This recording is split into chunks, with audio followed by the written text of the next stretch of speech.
मला असं वाटतं न्यायप्रविष्ट प्रकरण आहे. जर त्यांनी न्यायालयात याचिका दाखल केली असेल तर न्यायालय योग्य ते निर्देश देतील, योग्य ती भूमिका घेतील. न्यायालयावर आपल्याला विश्वास ठेवावा लागेल. पण मला असं वाटतं शिळ्या कढीला सातत्यानं ऊत आणण्याचा प्रकार स्पेसिफिक भारतीय जनता पार्टीकडून हा केला जातो. आणि म्हणून आदित्य ठाकरे एक सालस नेतृत्व आहे, तरुण नेतृत्व आहे. आपणही सगळे ओळखता आणि त्याच्यामुळे मला असं वाटतं न्यायालय काय काय निर्देश देतं किंवा काय काय याचिकामध्ये म्हटलेलं आहे याचा पूर्ण अभ्यास केल्याशिवाय जास्त बोलणं योग्य होणार नाही. परंतु याच्यात राजकारण शिजलं जातंय किंवा शिजवलं जातंय आणि तेही भारतीय जनता पार्टीकडून, एवढं मी 100% म्हणेन. सर, पण नितेश राणे सातत्याने कालपासून विविध प्रकारचे आरोप करतात, थेट इन्व्हॉल्वमेंट असल्याचं सांगतात. हे पहा, 5 वर्ष झालेले, हे सरकार येऊन 3 वर्ष झालेली आहे. मागच्या काळात यासाठी बीसाठी सगळे विषय झालेले आहेत. सरकार तुमचं आहे. तुम्हाला वाटलं, कोर्टाला वाटलं तर मला असं वाटतं योग्य ते पावलं तुम्ही उचलले पाहिजे. उगाच बोलण्याला काय अर्थ आहे? काल सर देवेंद्र फडणवीस यांनी जेव्हा आपण मंत्री असतो तेव्हा राजधर्म पाळायचा असतो असं म्हणत नितेश राणेंना कुठेतरी कान टोचले किंवा जे काही वक्तव्य औरंगजेब असेल, कबर असेल, या सगळ्या प्रकरणावर बोललं जातं. मला असं वाटतं भारतीय जनता पार्टी ठरवून ह्या गोष्टी करते. यांनी एक बोलायचं, यांनी एक करायचं, यांनी ओढल्यासारखं करायचं, त्यांनी मारल्यासारखं करायचं, ही भारतीय जनता पार्टीची नीती आहे. रोज तुम्ही एका बैठकीत बसता, कॅबिनेटमध्ये बसता, त्यावेळेसही सांगू शकता ना तुम्ही. पब्लिकली सांगण्याचा अर्थ असा की मला असं वाटतं मी सांगतो तरी ते ऐकत नाही असं दाखवण्याचा तर ते प्रयत्न करत नाही ना. मला असं वाटतं याचाही विचार आपण करावा. नागपूर दंगलीमध्ये बांगलादेशी कनेक्शन समोर येते, काही बांगलादेश मधल्या राहणाऱ्यांच्या पोस्ट समोर येत आहेत. मी वारंवार हाच मुद्दा मांडतोय की जर बांगलादेशीचे कनेक्ट असेल तर आपलं सरकार झोपलेलं आहे का? आपली पोलीस यंत्रणा, गुप्तचर यंत्रणा, सरकार कोट्यावधी अब्जावधी रुपये पोलीस दलाच्या आधुनिकीकरणावर खर्च करते आणि इथं बांगलादेशी लोकांचं काही कनेक्शन आहे असं जर येत असेल तर मला असं वाटतं आणखी हे येणाऱ्या काळात मला असं वाटतं एक भीतीदायक प्रकार आहे.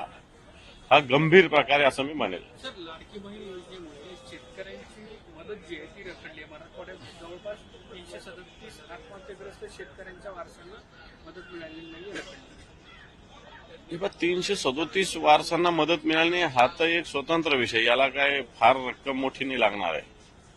कारण लाख रुपये देतात, 3,37,00,000 फार मोठी रक्कम नाही. पण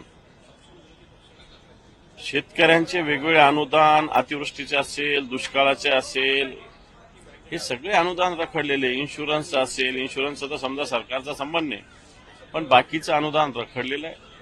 लाडकी बहीण योजना सरकारने आखली, चांगली योजना, काही हरकत नाही. परंतु अंतरून पाहून पाय पसरले पाहिजे, ते सरकारकडून होत नाही, हे 100% मानता येईल.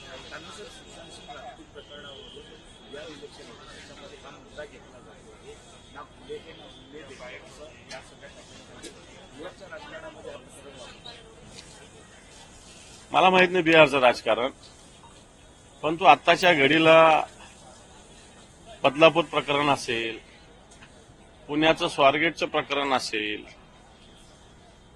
ज्या ज्या घटना मागे नवी मुंबईमध्ये काही 2 साधूंनी एका महिलेची, विवाहित महिलेची केलेली हत्या असेल, वाटतं या सगळ्या प्रकरणाला उत्तर सरकार देऊ शकत नाही आणि म्हणून आता हे जुने काही विषय काढले जातात असं मला तरी वाटतं. आज तुम्ही ज्या प्रकारे विधान परिषदेमध्ये काळ्या फिती घालून बसणार आहात, राज्यपालांना सुद्धा तुम्ही भेटणार आहात 11:30 वाजता, काय नेमके विषय राज्यपालांच्या? नाही, राज्यपालांना आम्ही महाविकास आघाडीचे सगळे प्रमुख पदाधिकारी भेटणार आहोत. ज्या पद्धतीनं राज्य सरकारच्या दबावाखाली विधान परिषद सभापती आणि विधानसभेचे अध्यक्ष काम करतायत, विरोधकांना बोलू दिलं जात नाही, विरोधी पक्षाचा आवाज दाबला जातो, विरोधी पक्षांना त्यांचे डिव्हाइस वापरले दिले जात नाही, सत्ताधारी पक्षांना कोणतंही नसताना, काही नसताना डिव्हाइस वापरले जातात. खरं तर विरोधी पक्षाला जास्त संधी या सगळ्या अधिवेशनात असली पाहिजे.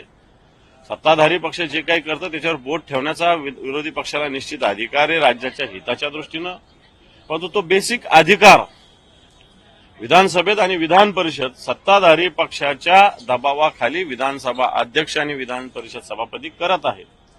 आणि म्हणून राज्याचे पालक इथं येऊन राज्यपालांनी आपलं अभिभाषण केलंय, माझं सरकार, तर तुमचं सरकार कसं काम करतं, विरोधी पक्षाविषयी कसं वागतं, राज्यघटनेचा कशा पद्धतीनं पायमल्ली करते, जे नियम बनवलेले विधानसभेचे विधान परिषदेचे ते कशा पद्धतीनं तुडवतं, हे सांगण्यासाठी राज्यपालांची भेट आम्ही आज घेणार आहोत. ज्या प्रकारे तुम्ही सांगितलं की सभात्याग करून मात्र या सगळ्यामध्ये राज्याचे प्रश्न नेमके कसे सुटणार, कारण वारंवार सभात्याग होणार असेल. हे पण राज्याचे प्रश्न सोडवण्यासाठी राज्य सरकारचीच इच्छा नाही. आता तुम्ही मला सांगा, सत्ताधारी पक्षच वॉकआउट करतो, सत्ताधारी पक्षच गोंधळ घालतो, सत्ताधारी पक्षच वेगवेगळे विषय उचलतो. हे काम विरोधी पक्षाचं आहे, त्यांना वेळ दिला जात नाही. सत्ताधारी पक्षाचेच लोक विषय निर्माण करतात आणि सत्ताधारी पक्षाच्या मुळच वेगवेगळ्या वेळेस सभागृह तहकूब करावं लागलेलं आहे. आणि म्हणून खरं तर सभागृह चालवणं सत्ताधारी पक्षाची जबाबदारी असताना सत्ताधारी पक्षच हे सभागृह चालवण्याची भूमिका घेतात. हे लोकशाहीसाठी घातक आहे, या महाराष्ट्रासाठी घातक आहे. असं महाराष्ट्रात कधीही झालेलं नाही. विरोधामध्ये 2-2, 4-4 आमदार असताना सुद्धा त्यांना पूर्ण संधी दिली जात होती. आता तरी आमची साईज बरी आहे ना, चांगली आहे ना, त्याला काय वाईट आहे असं थोडी म्हणता येईल, पण त्यांना संधी दिली जात नाही. थँक्यू. दिशा सालियान कथित सुसाइड मामले में सवाल उठाए जा रहे हैं. दिशा सालियान के पिता सतीश सालियान ने अब याचिका भी बॉम्बे हाईकोर्ट में डाल दी है. आपके वरिष्ठ नेता के ऊपर सवाल उठाए जा रहे हैं, उनके रोल के ऊपर सवाल उठाए जा रहे हैं, कैसे? मैं समझता हूं ये प्रकरण कोर्ट में गया है. कोर्ट उन्होंने क्या कहा है, क्या लिखा है, हमें कोई पता नहीं. लेकिन आदित्य जी ठाकरे एक मैच्योर लीडर है, यंग लीडर है, अच्छी तरीके से काम करने वाले. इनको दबाव डाल के बदनाम करने की साजिश भारतीय जनता पार्टी कर रही है. और ये साजिश को आदित्य जी को या हमको जवाब देने की जरूरत नहीं, कोर्ट ही जवाब देगा. लोकशाही मराठी ऐका, पहा, जागरूक रहा.